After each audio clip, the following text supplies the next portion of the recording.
Well, welcome everybody to the Member Speaker Series. We are delighted as always to have you. I see in the attendee list many names that I recognize, but some new ones. So if this is your first speaker series or if you're new to membership, welcome.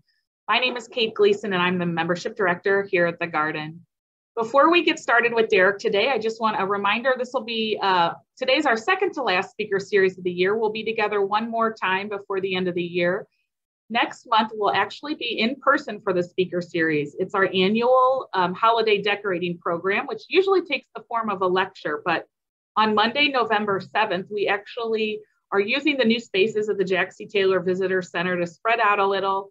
We will have demos from a few different florists and design shops. We have Botanical Design Studio, Maypop Coffee and Garden Shop, and others. We'll also have Perennial here, which they'll be doing some hands-on activities so you can roll up your sleeves and get ready for the holidays.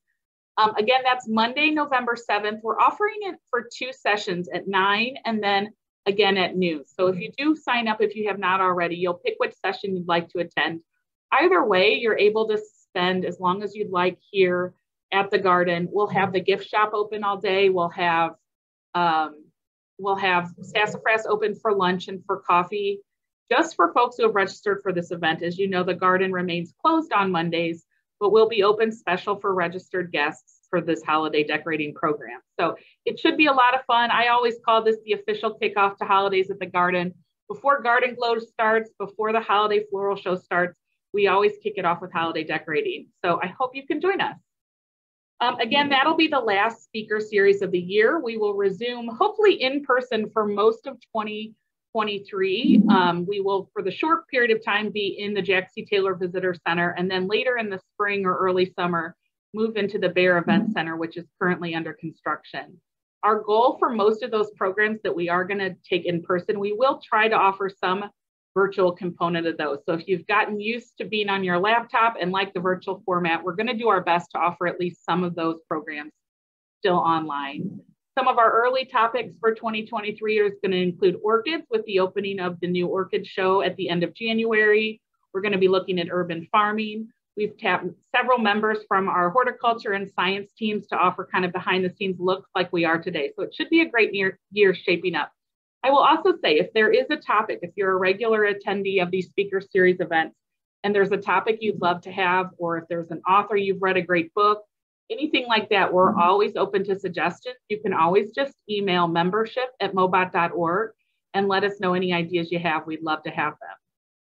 Now it's my pleasure to introduce Derek Lyle from our horticulture team. In addition to being one of the nicest people on the Garden staff, Derek holds a very important position as the nursery senior manager. His responsibilities include the oversight of both nursery facility operations, planned production of hardy, tropical, and seasonal bedding crops, and behind-the-scenes living collections such as the orchids, the aeroids, and aquatics. Derek's horticultural background includes over 20 years in the nursery and greenhouse industry. Today's program is going to consist of a pre-taped tour that Derek taped with us last month of the Oertli Hardy Plant Nursery, and then we'll do a live conversation and Q&A with Derek. So as always, please use the Q&A function on the Zoom to send any questions your way, and we'll get as many of those answered at the end of the program as possible. Thanks to everyone joining us at home. And Derek, thank you so much for the work you did in advance of today and for being with us today. Thank you, Kate. Glad to be here. Great. Well, I will turn it over to our AV wizardry to get this video started, and we'll see you after.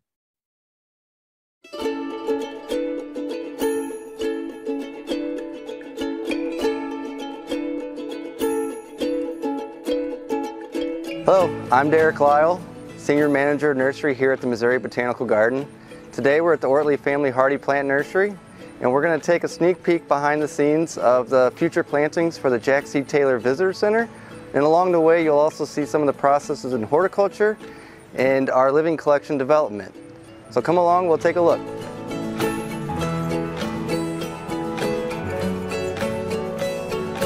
The Oertli Family Hardy Plant Nursery is about 1.5 miles south of the main site of the garden. And here's where we're focusing on rebuilding the collections, preserving them, conserving them, and adding to them to add more diversity for the public to see and more interpretation, and then also towards our mission of the garden. The building behind me is the greenhouses that were erected in 2018, and it's a very technologically advanced greenhouse. It's a Dutch-built greenhouse that provides more ample lighting for growing plant material in different areas of the world. So better light diffusion. It's also more sustainable as far as energy. It's easier to cool down and heat up, so we can rely on Mother Nature to do most of the work instead of using utilities for providing a proper environment for plant material that we're producing down here at the Hardy Plant Nursery. The greenhouses are technologically advanced due to their features. So behind me you simply see air intake, and that is going to be for cooling. And it's automated, and so the system is completely run on computers to where we can create set points. In fact, do it with a mobile device or by a computer, and it's going to monitor the weather, the light, the temperature, the humidity, and it reacts to the surrounding environment. So if it's a cloudy day, we have shade cloth in there that's going to open up. If it's too sunny, it's going to close. And then we can also turn on different stages of fan, and we can control temperatures within a standard deviation of about 2 degrees throughout the year, winter and summer. So it's very technologically advanced, but then also sustainable to where we do not have to use as many utilities.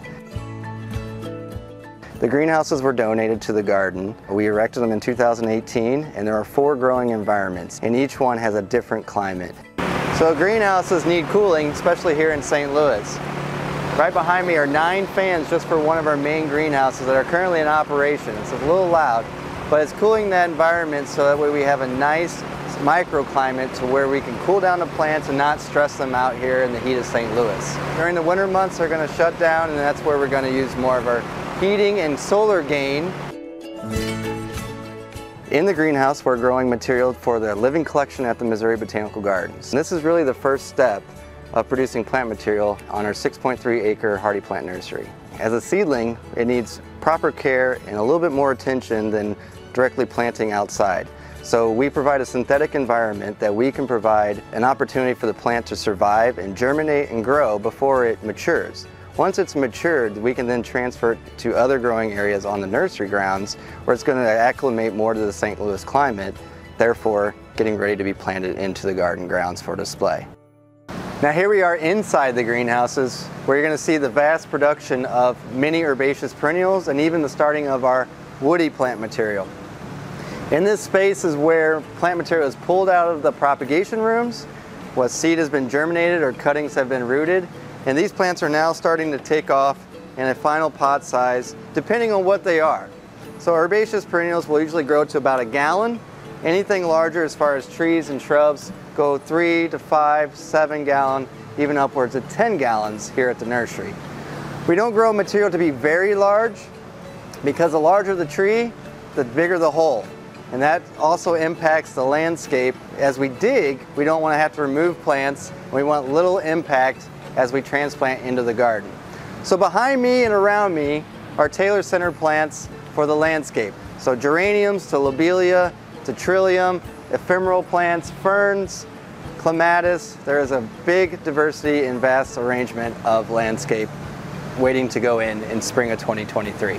In the greenhouses we have about 15,000 plants currently growing. That is almost max capacity. Plant material is chosen by the horticulturists for the garden grounds, and it's usually by the latitude that we are targeting in the natural habitats. So if it is a higher elevation plant and requires more light, we're going to provide more light, and we can supplement that with LED grow lights, which are currently in the greenhouses and being utilized, or we can use natural light. We want to try to use as much natural light as we can. We choose what plants get what treatment based on their natural environments. In this greenhouse, overhead is our shade structure, which is a big part of how we are able to successfully produce these plants. Not only does it provide shade when we need it, it also provides a thermal blanket during the winter months where we can hold the heat in during the night temps. Also in this greenhouses, we have multiple heaters with redundancy. Each one is controlled by our Argus system, and we can heat this greenhouse from 30 degrees to 70 degrees in a matter of 4 minutes. However, we do not have to because we gain solar light throughout the year and throughout the day that we can harvest it and hold it in at night. The heaters are simply a backup during the coldest times of the St. Louis winters. In all these greenhouses, space is of essence. It does not matter what greenhouse you work in, space is very important. So to utilize the space, we have rolling benches on both sides, right here. We gain 30% of space by not having an aisle between each bench. 30% is thousands of plants that we can maximize and produce for the garden's landscape. Many people ask, what kind of soil do we use here at the garden for producing plant material? In fact, the answer is still to be determined. We are using over 100 different recipes of soil here at the garden for our production. It really comes down to what the plant material requires. And it's up to the horticulturist to do the research, figure out what kind of soil is needed or media is needed for producing said plants or propagating. Many people ask about watering in a greenhouse or at the nursery. In the future, we will have reverse osmosis that we use for purifying our water from the domesticated supply from St. Louis that we can utilize in the greenhouses for our propagation. Cleaning our water gives us an opportunity as a base to develop the water, lowering and raising the pH, adding different parts per million of fertilizer or different percentages of nitrogen. It comes down to researching the plant, understanding what it needs and what nutrients, micronutrients are needed for a successful and healthy plant. And our horticulture team here will go through and manipulate the watering each and every day, and depending on the season and how the plant is responding to it. What do we use for producing our plant material in? We do use plastic, but we are also focusing on sustainability. Once this plant is finished and is planted, we reuse it by sterilizing and cleaning the pot and putting it back into cycle. So pests are very common in a greenhouse because it's an enclosed space. It's a happy environment not only for the plant but also for the pest. When these plants become mature enough and we're able to take them outside, we introduce them to the natural predators that help us eradicate the pests. In the greenhouses, we take multiple curative and mechanical techniques, such as spacing the plants, giving some airflow, less disease, removing the dead, removing any material that is no longer needed. We will utilize pesticides, but we try to focus on using biopesticides and biological organisms or insects to control any pest outbreaks or any disease outbreaks. Behind me, horticulturists are in the process of sticking cuttings and transplanting young material that's been germinated as a seed here at our workbenches inside the greenhouses. These plants will continue to grow on for the living collection and will move on through the nursery as they mature. Staff are down here 7 days a week caring for the plants, propagating, producing, and recording. All the information must be recorded so we know how to grow it in the future. It's a succession of knowledge that we pass on to future horticulturists and also for the survival of the specimens and the species. Here we are under the shade structure, which is just south of our greenhouses, and it's about 10,000 square feet that we utilize for our outdoor production. And this is where plant material is going to come once it is successfully germinated, rooted, and grown onto a much larger pot size. This is where we start the process of acclimating plant material to the outdoor elements of St. Louis. Shade is very important in a nursery environment. It cuts down a lot of the watering needs and stress on a plant, especially in the heat of the summer of St. Louis. Very humid in St. Louis, very hot in St. Louis. Also, it can be very cold in St. Louis. So we have to have as many adaptations as possible that we can provide for ample plant production. Amongst the 10,000 square feet is the majority of the Taylor Center landscape. There's about 15,000 plants just under this structure right here, ready to go for planting in the spring of 2023. This is the largest project we've ever produced at the Missouri Botanical Garden for one garden area. We're producing plants for over 3 acres, and we've never amounted to the diversity of species for one project either. So many people ask, what plant material is going into the Jack C. Taylor Visitor Center landscape? That's been a hot topic here at the garden. Well, with over 300 species added to the collection, we have multiple plants that include carex and sedges and grasses. We also have many shrubs, many ground covers, from the stilbe to euphorbia. There's many different plant genera that we are utilizing for this landscape. Many native species, a lot of them highlighted from our collections from the seed bank. Many specimens also from renowned historical collectors that we are also presenting. So it's a wealth of knowledge that we're trying to target for the latitude of St. Louis. What's going to survive here, but then also what's going to push the edge, what's pushing the boundary. So it's an exciting time as a horticulturist to bring this landscape to life and show it to the public. Down at the nursery, it's been an army of people, and we have been very fortunate. Our top horticulturists have been working hard day in and day out to ensure these plants survive and are produced. A total of 7 staff have had their hands on these plants, but it's ranged across horticulture, where we've worked together as a team, as a group, to produce these plants, to transplant them, to discover them in the wild and bring them back here to the garden, to record the records, to water them, to plant them, to prune them. Also included are wonderful volunteers that have helped us just keeping the plants neat and tidy and healthy. We are also growing plant material for other areas of the garden. So this yew or taxus is growing to the Chinese garden. So these are only a year old. So 2020 is when we got the seed.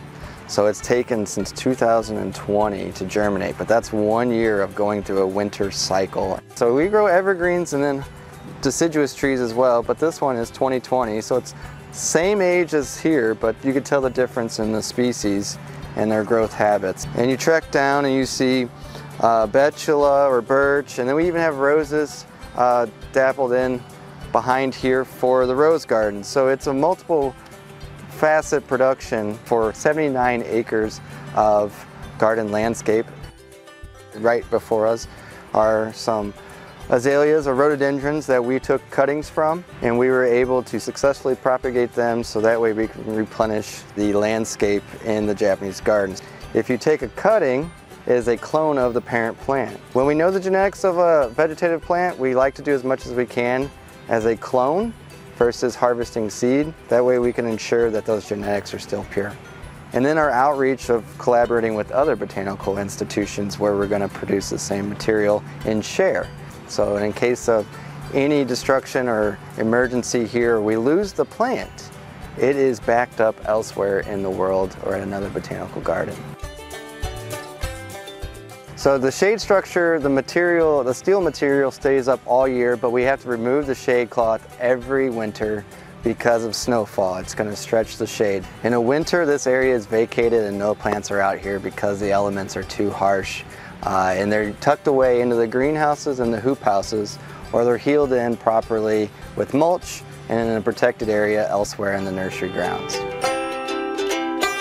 Another feature of the hardy plant nursery are our hoop houses, and this is where we're going to overwinter plant material during the cold season here in St. Louis. But also it's used as production throughout the year as well. Each one of these hoop houses out of 4 are capable of natural ventilation through roll-up sides, but then overhead doors as well. Inside each one of these hoop houses are different plants for each area of the garden, but primarily it's Jack C. Taylor Visitor Center. Each house is built for the Missouri environment. In fact, it has a concrete grade beam all the way around, so we never have to worry about snow loads taking down a greenhouse. And these will also be automated as far as ventilation on our Argus system. So these are called hoop houses because of the obvious design of the arc, but it's to shed any water, any snow off the structure, but also for light diffusion. As the sun goes from the east to the west, it's going to distribute the light throughout the greenhouses. It's a very affordable way of producing plant material. It's a great structure for wintering material because it's going to be cool and you just put plastic right over the top. It's not glass. It's a very common way most nurseries grow plant material on site. In this greenhouse, there are over 3,000 carex and grasses that are slated for the landscape for the new entrance of the garden. But there's only 10 different varieties in this one house, so it just shows a small magnitude of what we are producing down here at the nursery just for one landscape. Many people ask, where do we get the plants from? Ideally, we want to go to the field and collect the plants, so that way we know the plants, we can identify the plants, and we have all the information on how to grow the plants based on its natural environment. But we also shop plant material from other botanical gardens where they've collected, and we're able to exchange the material. So the majority of the material from the Taylor Center, we try to start as seed. After we utilize our seed bank and after we utilize exchanges, then we migrated to purchasing plant material for the landscapes. Part of our growing facility here at the nursery is we have an outdoor tree line. So growing pear trees to oak trees, even evergreen trees for the collection. This will be able to hold up to 3,000 trees that we can produce for the garden grounds and many of our other projects. We need to always preserve our trees. As one comes down, we want to return another tree that has conservational value, meaning we've went out in the field and collected it, such as this pear tree from Kyrgyzstan, and we can add it to our collection to represent our efforts here at the Missouri Botanical Garden of conserving plant species. Trees in the garden, when we start from the field as a seed, it could take upwards of 3 years or even further than that of 6 to 7 years. It really depends on the species. Some species require a double dormancy, meaning 2 winters before they'll germinate. We have to initiate and stratify seed to recreate that environment down here at the nursery to where we can get them to germinate. Now once they're germinated, it comes to us, how do we produce the plant in a faster way but also a healthy way? Here at the nursery we have the ability to grow plants different than the trade. We have to be mindful of what kind of tree and what kind of shape we want to grow, so including the Japanese garden. So we want plants with character, trees with character, and we have that ability to, horticulturally to develop a tree with a little bit of lean so it looks good going over the lake. Or if we want a standard tree that's going to have a nice upright shade system and canopy for 20, 30, 40 years for multiple generations to come, we have that ability starting now on how we produce the plant as far as pruning, propagating, thinning out, and forcing lateral branching. So right now is the key component to developing the garden 50 years from now. Currently we're growing over 300 varieties of trees, and this is only the beginning. We've just started growing plant material here at the Hardy Plant Nursery since late 2020. We are just now ramping up production, and we're taking cuttings in the field, and then we're also collecting material from the garden to assure that its survival continues on for multiple generations to come. So the number is only going to escalate to a much higher quantity. So we're always trying to produce plant material for the what-if situation. If a plant comes down, a tree comes down, we need somewhere to replace it. We're going to add a tree of conservational value and genetics, and also aesthetics, something that's going to be very functional for the garden. So each one is different, but you have to be careful on where you put it during the summer months and where you put it during the winter months. And you also must be careful when you prune it, when you fertilize it, when you stake it, when you repot it, when you touch the roots. So it changes based on the species, and that's where our horticulturists come in, where they're researching the trees and understanding that plant, where it came from, and trying to recreate that to the best interest of the plant. So this pear tree here was collected by our horticulture team here at the garden from Kyrgyzstan, and our focus is conservation. There's a fruiting forest near the Tinshin Mountains where many of the original apple trees and pear trees and fruiting forests currently occur, but the plants are going extinct. So this is where our horticulture efforts come into place, to where we're going to take cuttings or we're going to collect seed and work internationally with other botanical gardens, nonprofit organizations, and municipalities to where we can acquire the plants legally and ethically, and we are bringing it here for production at the Missouri Botanical Garden. Another fold of that is we can use it for our gardens. It's providing aesthetic value, but then also scientific value to what we're trying to accomplish for the garden's mission. This tree here, this is one of the first original species of pear trees that many people hybridize from now to get a lot of fruits that we see in the grocery store. There are multiple apple trees that we have and walnut trees, so it's preserving the genetics of that so we can always represent the true origin of our apples. Oaks are a very big part of our tree flora in Missouri and St. Louis, and in fact we're focusing a lot of projects and grants and collecting trips on oaks. And so we'll go out and collect the acorns and we'll germinate them here at the garden and here at the nursery. And some of them are going into the Jack C. Taylor Visitor Center landscape, including this one, Quercus petraea. You'll notice there are tags on each one, and we have a database to where we keep track of all the plant material in our Living Collections Management System. And if you're ever interested in plant material and what's on the garden grounds, you can go to livingcollections.org, and that will tell you exactly what is in there. But this is where we record a lot of our propagation data. How to grow it, where it came from, where to find it again, who collected it, when it was planted, how many do we have, and where is it at. And that is just the tip of the iceberg as far as our database goes. So every tree and every plant part of the permanent collection comes with a zinc or an accession. And every one of them has a number to where we can track it along the way of propagation, acquisition, and cultivation here at the garden. And this particular one is Quercus petraea. which was collected in Ireland. In fact, this one is going in the landscape for the Jack C. Taylor Visitor Center and will be highlighted on its rarity to the collection and its connection to the garden. Many people ask, why are there no plants in the Jack C. Taylor Visitor Center landscape currently? And the reason is because of the trees. It's not a great time to plant trees that are very mature. So there's many mature trees that have to go into the landscape prior to planting. And we're talking 6 to 6-inch caliper trees trunks that have to be craned in. So we do not want to plant anything underneath until those trees are set in place, which will be early spring, late winter next year. And then as soon as those trees are in place, then we can start planting all of our herbaceous perennials. With our production here at the Hardy Plant Nursery, we use multiple techniques to ensure a healthy and happy plant. One tactic we use are air pots, and these provide an opportunity for the plant to really thrive in the root zone. It keeps the roots from circling the pot because the roots grow out to the edge to where they feel air coming through the holes. And what that does for us in return is we get 20 to 30% faster growth, but we have an established root system. So come time of planting, and even 20 years from now, that tree is going to take off a lot faster, and it's also going to be more prone to surviving storms.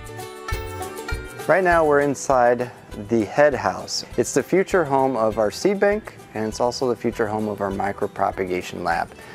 We're trying to bridge together and bring together the whole operation of horticulture to where we have multiple means of propagation for hardy plants, but then also long-term preservation and seed storage. Those are earthquake and tornado proof. So inside the steel building, if a tornado or earthquake strikes this site, all the plant material inside these boxes will be preserved and safe from any damage.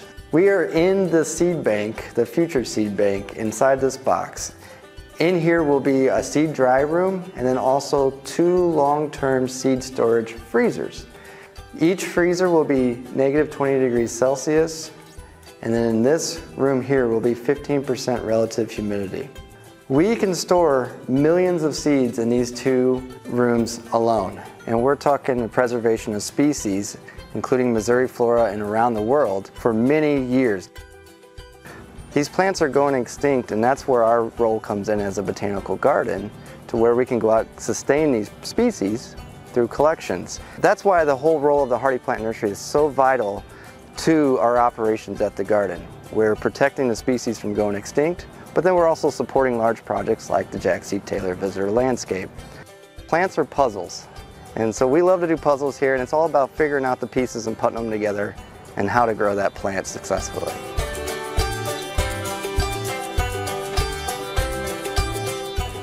Thank you for visiting the Oertli Family Hardy Plant Nursery. Next up, questions and answers. Well, thank you, Derek. I have to say I had a smile. I hadn't seen that yet, and I had a smile the whole time watching that.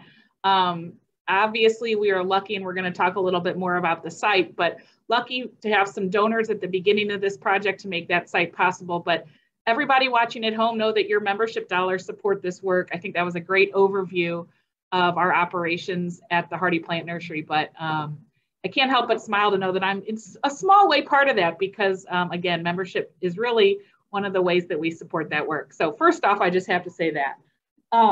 Questions are starting to come in.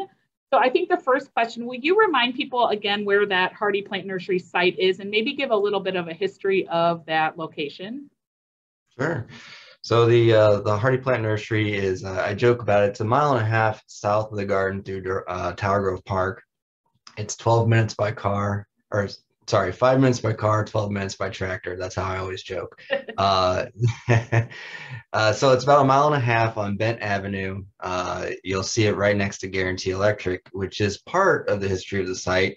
When we came up with the idea of the need of a Hardy Plant Nursery here at the garden to support the collections, our current facilities on the main side of the greenhouses here was not sufficient enough. We didn't have enough space to do what we were needing to do, and we were purchasing more material and we're losing genetics. We were losing even cultivated material and hybrids that are no longer available in the trade. So over a decade ago, we came with the idea we need a Hardy Plant Nursery to support the garden, move the mission forward. And we looked all over St. Louis for property, and we needed something logistically sound that was going to be convenient. And we came about the address in Bent Avenue, where the Oertli family hardy plant nursery resides, and that was Guarantee Electric's old facilities where they were looking to lease or sell the property. Well, the Oertli family was a wonderful donors of the land. They provided the land for us to build these greenhouses on. And in fact, we had to tear down many warehouses that were essentially vacant for Guarantee Electric. And the Oertlis are a long supporter of the garden, and in fact, longtime memberships and donors of the garden. So they've had a long history of the garden, and they were very pleased to see the need and be able to satisfy and make a great impact. And we're very thankful for all that they've contributed. And then you mentioned that the greenhouses themselves, or some of them, were donated. What's the story there? So the greenhouses were donated from Old Honor greenhouses, which were right off of Manchester, and the greenhouses were custom built. And unfortunately, that the business closed, so the greenhouses were an opportunity for us to gather. And we looked at the idea of a Dutch greenhouse, a Venlo greenhouse, and what's different about that is you look at the picture behind me, it's got a sawtooth design, which is different from a big A-frame. And with the sawtooth design, it's built more for light diffusion, and then of course snow loads. So it's a great energy efficient. You don't have a lot of wasted heat up here that you're trying to ventilate. So it's a little bit lower profile to the plants, which provides a better environment for cooling and heating. So we got them back in 2011, 12, and we stored them out at Shaw Nature Reserve until we could find a site. So we seized the opportunity of harvesting those greenhouses, and then we were able to, once we found a site, figure out how to reconstruct them to the best configuration on how to grow the plants. And it's been a success so far, so we're very thankful. And talk about the seed bank itself that's in production now. Where's the current seed bank? What's the process of getting that operational and the timing for that? Sure. So the current seed bank is at Shaw Nature Reserve right now, and it's a makeshift, a glorified closet, I would say. I don't know how to pronounce it. It's a room. It's a space, and we've made it as functional as possible, but we've reached the limitations of what we're trying to do down there. And we want to move that seed bank to the main site where it's more centralized for our operations here to support the garden, but then also support other outreaches like the Shaw Nature Reserve and so on. But this was an opportunity for us to add more space, more operations for the seed bank, to where we have a long-term seed storage freezer. Right now we're using deep chest freezers to store seed.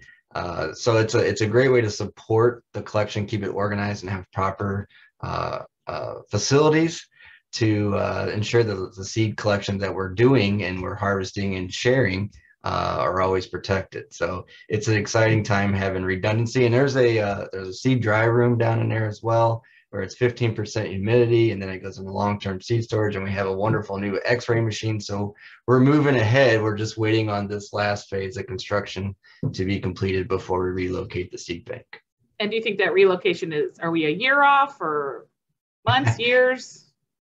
We're still currently in the process of fundraising. So once that is more complete, the drawings are finished for the building. So everything on the inside and all of the equipment is spec'd. So it's just a matter of, once we complete the fundraising, which is currently under bid right now for the contractors to come back, then we can assess how much we need to hit and target and fundraise, and hopefully sooner rather than later.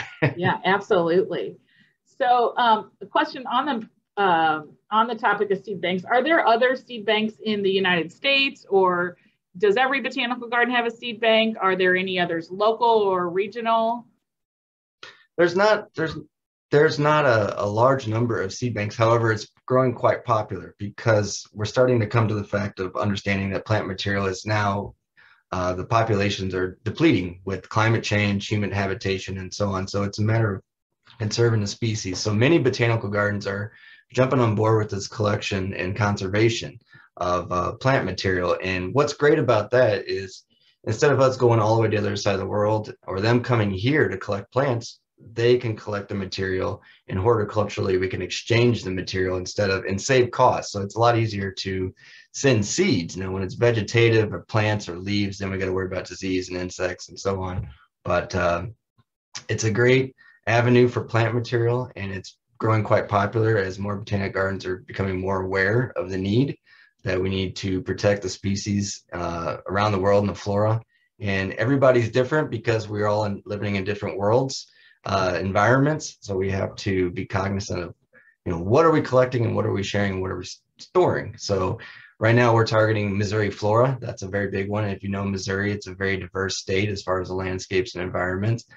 So that's a big target for us right now, in addition to outreach of different areas going down to the Ozarks and the prairies and so on, and then other areas of the United States. So it's an exciting time.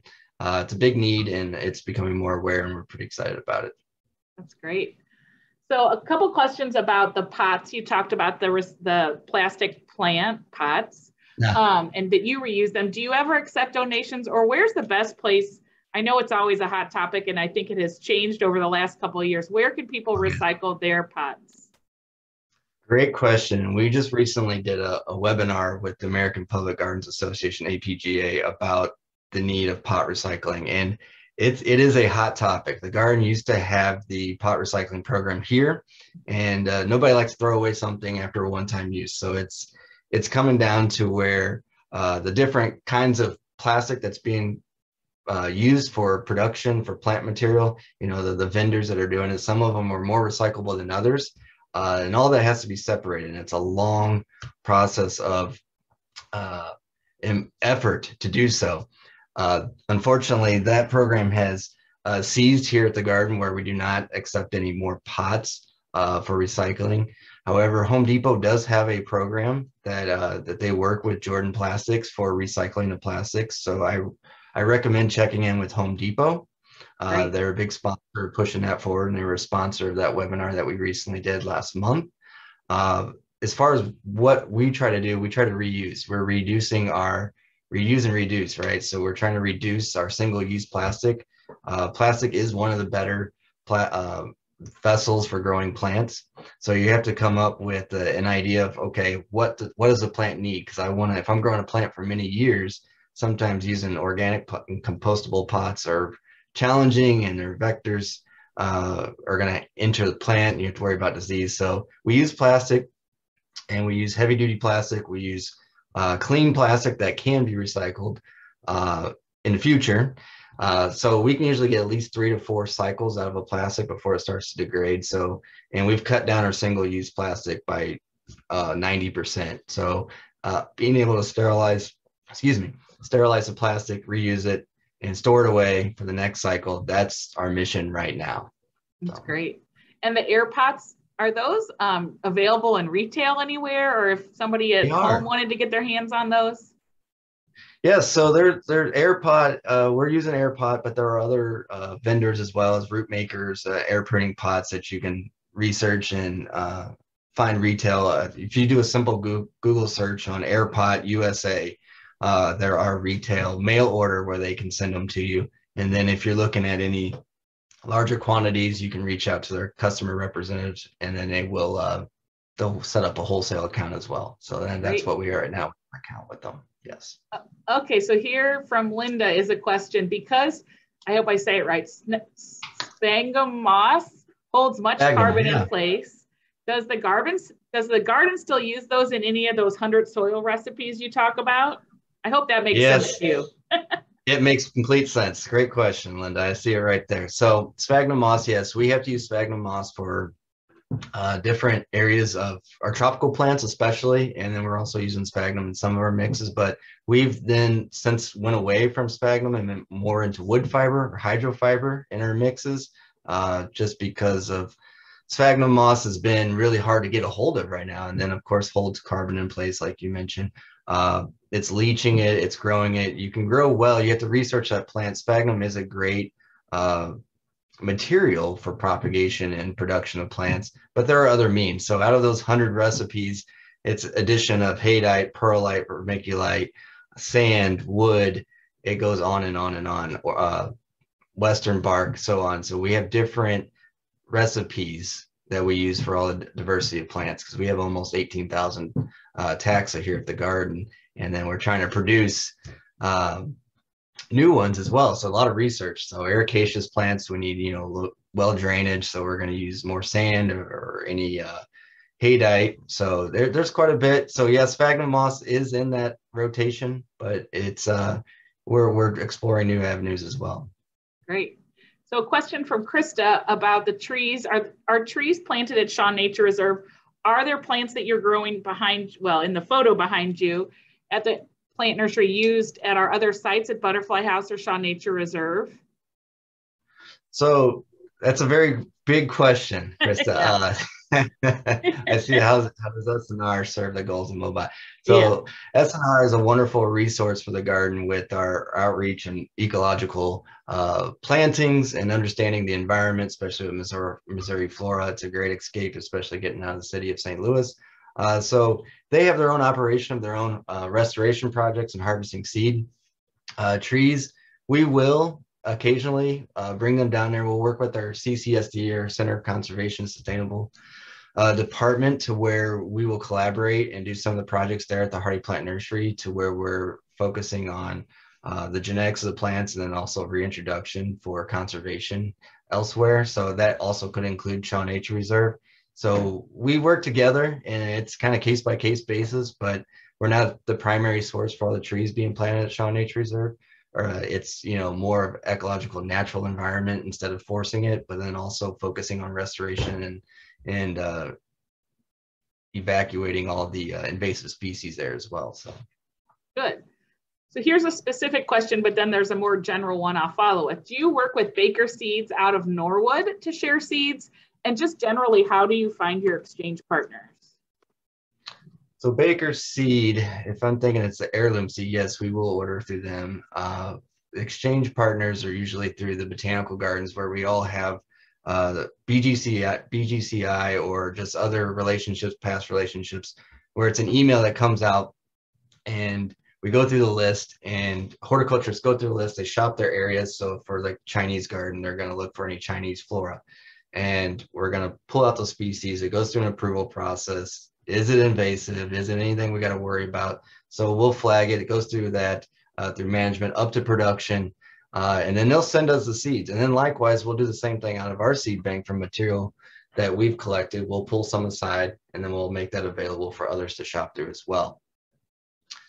There are also avenues of, if we're targeting a species, we can research what else is available in other botanical gardens or anybody else is working on, and collaborate with them and request that material to be sent vegetatively. So it's a lot easier, especially if we're working with trees or shrubs. We want to work with something that's got that genetic diversity versus something that's going to be potentially cross-pollinated, and we have to worry about the genomes being a little bit mixed up. So that's why you saw in the video about the Kyrgyzstan work. Some of that was seed, but then we also did really receive some scion and cuttings and grafted as well. So exciting times. But yeah, a lot of sources. It's really what we're targeting here for St. Louis, what can survive, but then also what can also be introduced into our conservatories. We do have that wonderful option here at the garden where we can grow tropical plants in St. Louis. So great. So you mentioned the pests. A question is, what type of helpful insects do you use to control the ones that will damage the plants? And how do you control them so they don't get out of hand? So just pest management. Your favorite. Okay, so IPM, integrated pest management. So it's a wonderful thing. You look at the horticultural triangle where you have your pest, your pathogen, and your host, right? So you want to try to eliminate your pests as much as you can beforehand. And that starts with just cleaning the plants, having a sterile environment. So if you have algae growing on the floor, you're going to have a greater opportunity of pest outbreaks. If you have debris laying in the pot or you're overwatering, you're mechanically ruining that plant, and you're going to create a wonderful environment for a pest or disease. So just starting with clean and understanding how to grow said material that will then reduce your pest population. However, every year is different, especially in St. Louis. You never know what you're going to get. 2 years ago, we had whitefly everywhere in St. Louis. It was awful. It didn't matter where you went. It was terrible. Indoor plants, you're always going to get the known ones of mealybug and scale. So around the greenhouses, down at the Hardy Plant Nursery, we'll use nematodes. So Steinernema feltii is the strain that we use, and that is a parasite that will go in and it will attack the larvae of any fungus gnats and even control thrips. We have a wonderful environment here in St. Louis to where we have that cold to knock down the pest if we're growing anything outside, but we have other problems like aphids. Aphids are very common in St. Louis, especially during the cool seasons. They're starting to pop up now. There's different aphid predators that are out there, Eretmoceras and Eremicus, that are going to take care of it, that are naturalized here in the environment, that we can stick them outside and rely on them to kind of help control that pest population.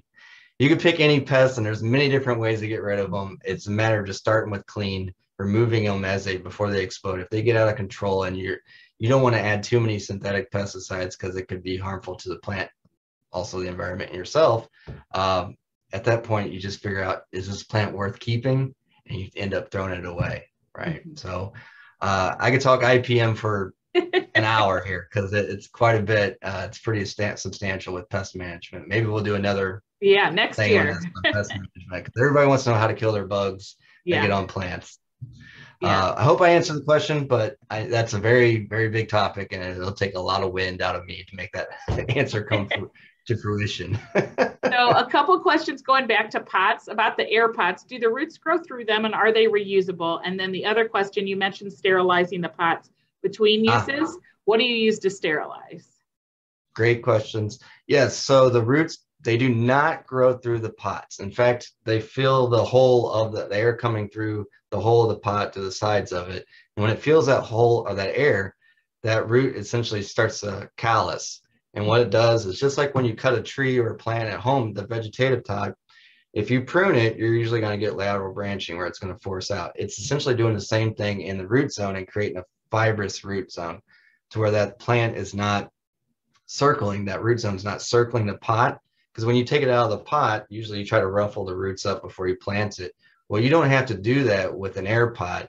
And in fact, it creates a nice root flare to where it establishes a lot faster in the landscape. And if you don't have a primary root that's girdling the pot, what it's going to do is create a stable tree for down the road. So if we have an 8-inch rain like we did this year, if we have another monsoon come in, or we have a terrible storm coming in with straight line winds, it's going to be able to withstand that environment. So it's not only a great way of production, but it's also going to save the plants, which is also safe for the garden visitors coming to the garden. We don't have to worry about trees toppling over. And same for our buildings falling over on our structures or anything that's historical here at the garden. So it's an investment. It's an insurance investment. Now, can we reuse them? Yes, absolutely. Can you recycle them? Yes, you can. It's a nice plastic that you can recycle them. It's a matter of finding somebody to take the plastic right now. COVID kind of interrupted a lot of the recycling programs. Do your due diligence, do some reading. There's some great stuff online right now that's been popping up every day about pot recycling, because that is becoming a new hot topic as far as even going into legislation, figuring out how to combat that single use and that waste. Now, as far as how do we sterilize it? Well, plastic, we use hydrogen dioxide. We'll use either xylitol, or we'll use a product called Physan, which is an algicide, Physan 20. I recommend Physan 20, which is a little bit safer than xylitol. You don't have to wear as much PPE with that. When it comes to terracotta, we like to use bleach, just straight residential bleach. We'll soak them in bleach before we scrub them and wash them. And then with plastic, we'll just soak them in hot water, and then we'll scrub them and wash them, and then hose off any debris. And then we dip them right into a solution of Physan 20, an algicide, and then let them air dry. So that's been our best way for sterilizing the pots. Great. So talk a little bit more about the site. A question from David: how much of the donated land is being used now, and is there room for more greenhouses? So is the site filled now, or are there still some spaces available to do more? Great question, David. Yes, so the site's being used now, but we're only using about 35 to 40% of the entire site right now. We're still waiting for the final stage of construction to be finalized, which includes a booster pump. So the fun thing about that site, it's the second highest point in St. Louis. And being so high, you lose water pressure, unfortunately, from the domestic supply. So we have to add a booster pump. And to do that, it has to go inside the building, which we need occupancy, which includes electrical, fire protection, and so on. Once we have that, we have the ability to push further west, the westward migration across the site, as you would call it, to where we can add more greenhouses and shade structures and other growing tools such as cold frames and even more tree lines if needed. So we will continue to expand, but we got this up and running right during COVID and before we started really tying into Jack C. Taylor. So we've been working on this landscape for almost over 2 years now, going on it, trying to get it going for the Taylor Center. But it stems back further because we're tapping into our collections as well from previous times of 2020 of harvesting material. So we're going into the seed bank. It all ties together. But yeah, we're excited for it to expand. We're ready for it because we're going to need it with protecting everything here at the garden and adding to it. So the garden's 106 years old. There's a lot of plants that are coming to their full maturity that we're going to have to replace. And then there's ones that are special that we only have 1 or 2 of, and we need to figure out a way to propagate it and grow it so we don't lose it. Yeah, job security there. Definitely. So a question about, are there volunteer opportunities for master gardeners at Oertli? If so, what should a person do? Go through obviously our volunteer office, but are there still volunteer opportunities available, or do you have the volunteers you need? We have enough volunteers right now and staffing right now to cover that site. However, things will change in the spring and in the summer. Right now, we're getting towards the end of the season, and come December 1, the site's pretty much stagnant. Everything's gone to sleep. It's a lot easier for us to manage at that time with a smaller crew. In fact, a lot of the crew come back up here to the main site and kind of help out during the tropical times for the orchid show preparations and holiday shows, and then also seasonal display. But in the meantime, they're also working on planning next year's crop as far as researching the seed. Come spring, we'll be busy pulling everything apart, out of the hoop houses and cutbacks and planting and fertilizing. So if you're interested, reach out to Scott Bayhan in the volunteer department.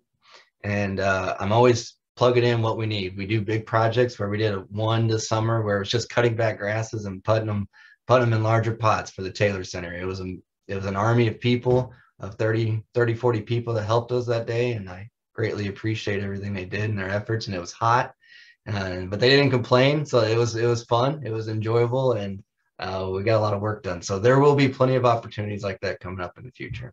That's great. And yeah, if there's an application online, if you've never volunteered with the garden before, if you are a current volunteer, but maybe haven't expressed the interest in horticulture, and certainly if you're a master gardener, you can always contact again our volunteer office, and they can update your attributes in our volunteer system to make sure you see those opportunities when Derek does post. Just a question I have, what do you anticipate being maybe the biggest challenge next spring as the plantings begin, the thousands of plantings begin? So in the video, I kind of mentioned that we can't plant till next year because of the trees. Well, I didn't go into a little bit more detail that I owe everybody. The trees cannot be dug right now. They're growing in a field. All of them are not at the Hardy Plant Nursery. In fact, we're purchasing these in because they're semi-mature. We want to add that instant effect, but they're a wonderful tree that are added to this landscape.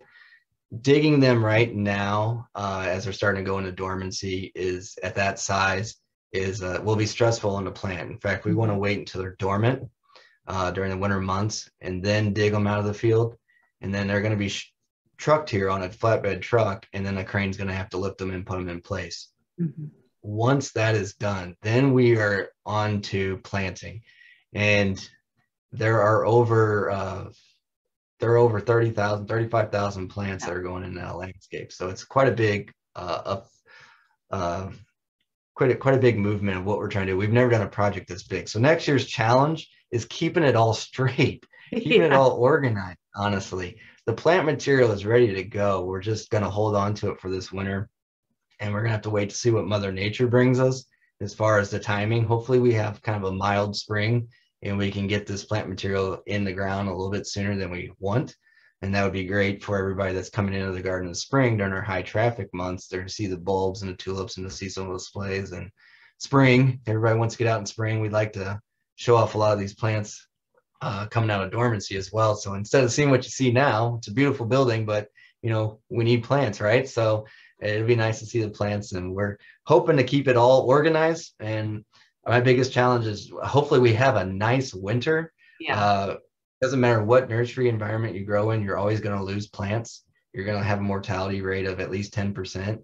So we try to grow in that number, knowing as an insurance policy, if we need 50, we're going to grow 75. Just so if we lose any because of the harsh winter, then we know we're covered for the landscape as well. So I'm hoping for an easy winter to make the decisions a little bit easier next spring, as far as do we have enough plant material? Do we how's everything look? Is everything healthy? But that's where it comes down to our horticulturists, and we have a strong team that makes proper decisions to help out, make those tough decisions in preparation, be proactive. That's great. Well, and I think we're all lucky, you know, right now, yeah, like you said, we see the lovely new building, we see a lot of empty beds, but to come along for the story, what you went over today is just part of the story, and then we'll continue into the spring. So we will revisit you, Derek, for sure, and we'll love the updates. A couple questions just to wrap up that are really just about the recording itself. Everybody's asking if this will be available. It will. Give us a few days and we'll get this posted on the Member Speaker Series website. It'll be available via a link on YouTube. If you have any trouble finding that, you can always call the number on the back of your membership card, or you can go online to membership@mobot.org with an email, and we will make sure you get the link. But my thanks again, Derek, for this great presentation. And again, we will talk to you next year, maybe about pests, but certainly about all the progress in the beds out front and in the South Gardens. Thank you again. Thanks everyone for watching. And again, if you haven't registered for November 7th, the next speaker series in person, we'd love to have you kick off the holidays with us. So thanks everybody. Have a great day. Bye, Derek. Thank you.